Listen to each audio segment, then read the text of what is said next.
Hello everyone, আসসালামু আলাইকুম।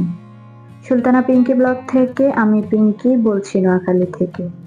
যে যেখান থেকে আমার আজকের এই ভিডিওটি দেখছেন, আশা করছি আল্লাহর রহমতে সবাই ভালো আছেন, সুস্থ আছেন। আমিও আলহামদুলিল্লাহ আমার পরিবারের সবাইকে নিয়ে ভালো আছি। নতুন দিনে নতুন আরো একটি ছোট্ট ভিডিও নিয়ে আমি আপনাদের মাঝে চলে এসেছি। আমি আশা করছি আমার আজকের ভিডিওটি আপনাদের ভালো লাগবে।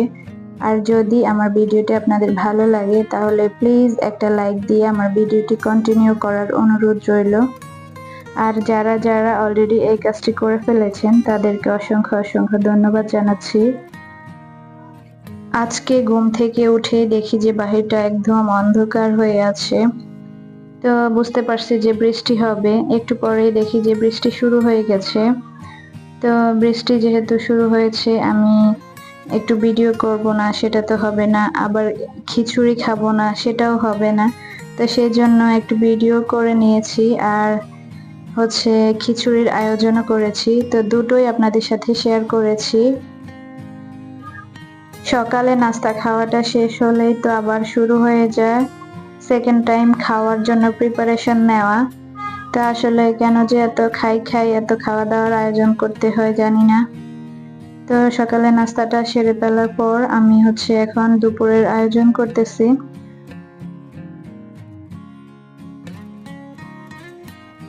এই তো খিচুড়ি রান্নার জন্য আমি আগে মুগ ডালটা ভেজে নিয়েছি হালকা করে। তো এরপরে আমি সব চাল ডাল একসাথে ধুয়ে প্রেসার কুকারে একসাথে মাখিয়ে বসিয়ে দিয়েছি। আজকের খিচুড়ি রান্নাটা আমি প্রেসার কুকারে করব। তো সেই জন্য প্রেসার কুকারে বসিয়ে দিয়েছি। আর আমার জামাই বোনা খিচুড়িটা বেশি পছন্দ করে, আর আমি যে লেটকা খিচুড়ি যেটা আছে না, নরম খিচুড়িটা, ওইটা আমার অনেক পছন্দ।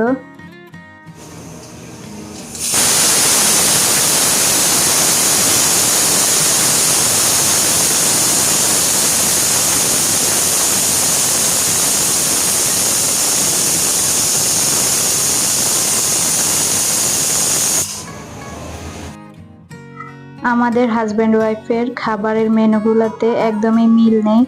তো ওর যে খাবারটা পছন্দ, দেখা যায় যে ওই খাবারটা আমার অপছন্দ। তো এরকমই ওর দেখা যায় যে এই সবজির মধ্যে বেশি এরকম হয় যে ও এই সবজিটা খেলে আমি ওই সবজিটা খাই না, বা আবার আমি যে সবজিগুলা খাই ও সেই সবজিগুলা খায় না। তো এরকম হয়ে যায় আমাদের দুজনের মধ্যে। আসলে সবার হাজব্যান্ড ওয়াইফের এরকম হয় কিনা আমি জানি না। তো আমি ওর খাবারগুলাই বেশি প্রাধান্য দিই, ও যেভাবে খেতে চায় সেভাবেই বানিয়ে থাকি বা সেই খাবারগুলাই আনতে বলি। আজকে প্রথমে ভাবছি যে আমার পছন্দের খাবারটাই রান্না করব, আমার পছন্দের খিচুড়িটাই। পরে ভাবলাম যে না, ওর পছন্দটাই রান্না করি। তো সেজন্য বোনা খিচুড়িটা রান্না করেছি। তো প্রেসার কুকারে রান্না করাতে খুব তাড়াতাড়ি হয়ে গেছে। আর খিচুড়িটা নিচে একদম লেগে গিয়েছিল, আমি পানি মনে হয় কম হয়ে গেছে, তো সেই জন্য নিচে এটা লেগে গেছে। তো এই যে একদম ঝরঝরে হয়েছে, প্রেসার কুকারে রান্না করাতেই মনে হয় সুন্দর ঝরঝরে হয়েছে খিচুড়ি। একদম আমার হাজবেন্ডের মনের মতো হয়েছে। প্রতিদিন এমনিতে রান্না করলে একটু নরম হয়ে যায়, আজকে একদম ঝরঝরে হয়েছে। তো এই তো আমি এখন এটা বেড়ে নিচ্ছি একটা সার্ভিং ডিশে।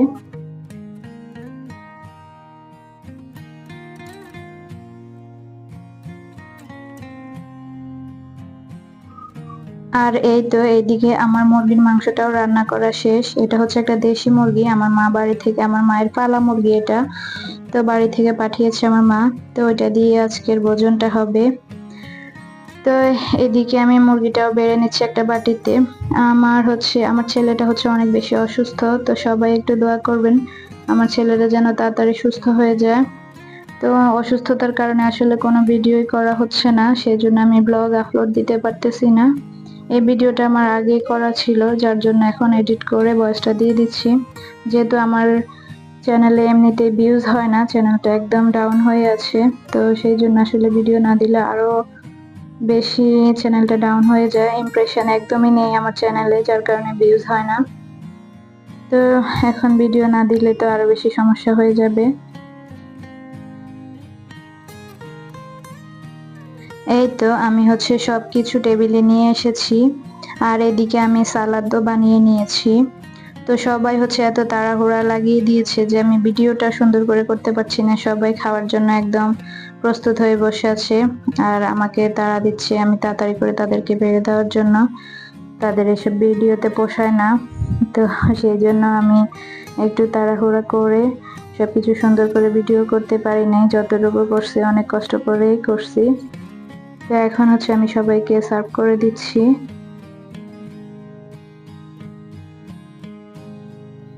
এই তো এখন আমি সবাইকে খেতে দিয়ে নিজে খেতে বসে যাব।